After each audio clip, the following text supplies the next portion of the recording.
قال والشايب تدمع عينه ويضيق صدره.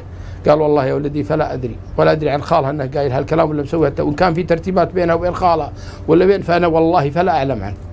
ولكن والله البنت جاتني قبل البارح تصيح وتبكي يا أبوي ما بي هالرجال، ما بي هالرجال. وهذا اللي صار. قلت إذا جات قولي له روح لأبوي تفاهم معه وأنا أنقل لك الصورة اللي صايرة.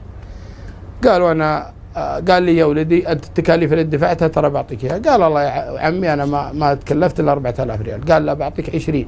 قلت لا 4000. قال هو يعطيني 10000 وأنا أتوكل على الله وأمشي لبيتي وأرجع مع أخوياي وأخذ لي فترة وأطلب نقر. جيت القائد حقي وعلمه بقصتي هذه. قلت أنا بعد اللي مقعد في هالحارة ومع أخوياي، أنا طالب طلبة ترجعني. تفهم وضعي ورجعني لوحدتي الأولى اللي جنب بيته هذه. هذه من القصص يا أخوان اللي موجودة وحقيقية. والحقيقة الناس في بعض الناس تتلاعب على الدين بمثل هالأمور هذه. الله سبحانه وتعالى يعلم خائنة الأمر.